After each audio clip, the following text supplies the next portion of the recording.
So the question is, charges Q1 and Q2 are at point A and B of a right angle triangle OAB.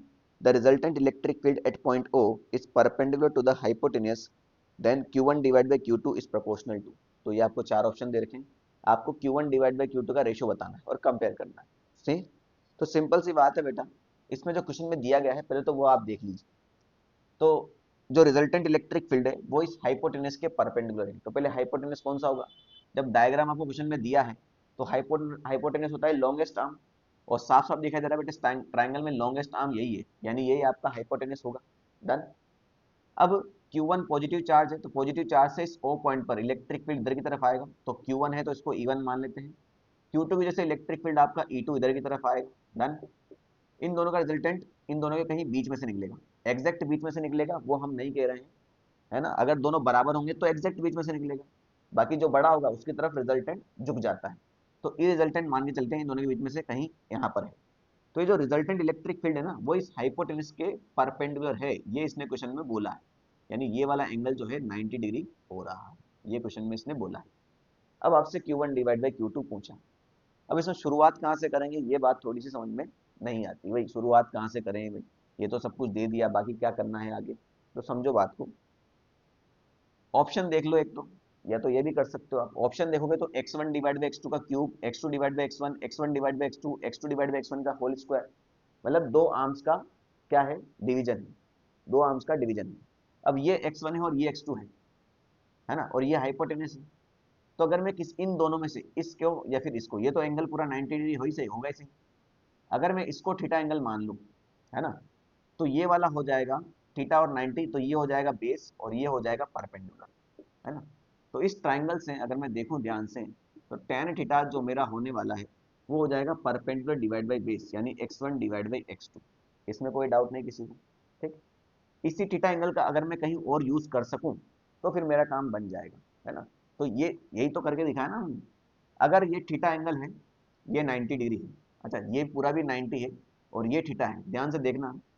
तो ये जो बचा angle होगा ना इस ट्राइंगल में, ये कितना हो जाएगा 90 माइनस थीटा. तभी तो तीनों का एंगल का एडिशन कितना होगा 180 होगा ना. बात समझ में आएगी नहीं. अगर ये 90 माइनस थीटा है तो ये वाला एंगल भी कितना हो जाएगा थीटा. और ये वाला एंगल थीटा है तो बेटा ये वाला एंगल भी कितना हो जाएगा थीटा. इसमें कोई डाउट है किसी को नहीं है. ये वाला एंगल थीटा था, ये 90, तो ये 90 माइनस थीटा, तो ये 90 माइनस थीटा, तो ये फिर से थीटा क्योंकि पूरा एंगल 90 था. अगर ये एंगल थीटा तो ये एंगल थीटा क्योंकि ऑपोजिट एंगल. डन. इस ट्राइंगल को पूरा बाहर निकाल लो, है ना.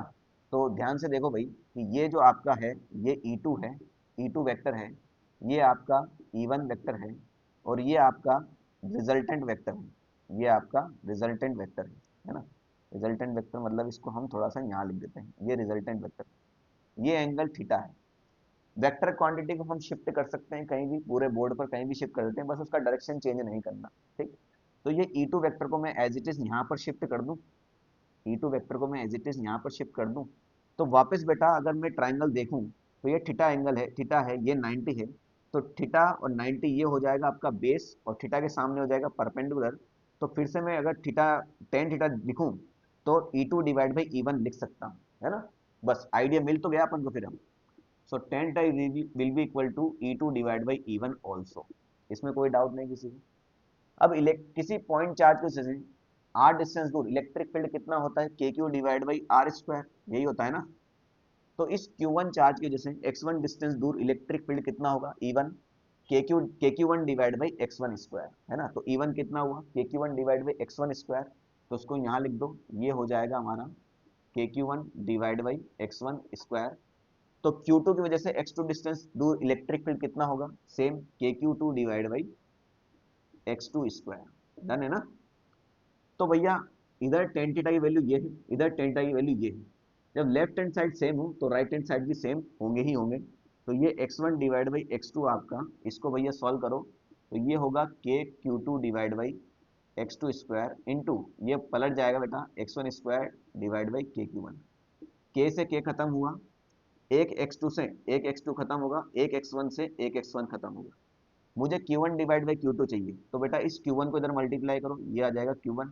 इस Q2 को नीचे लेके आओ तो ये आ जाएगा Q2. बाकी बचा इधर जो होगा वही आंसर आ जाएगा. तो इधर बचेगा x1 डिवाइड बाई x2. तो ये कौन से ऑप्शन में मैच कर रहा है आपके, ऑप्शन नंबर सी में। ठीक है,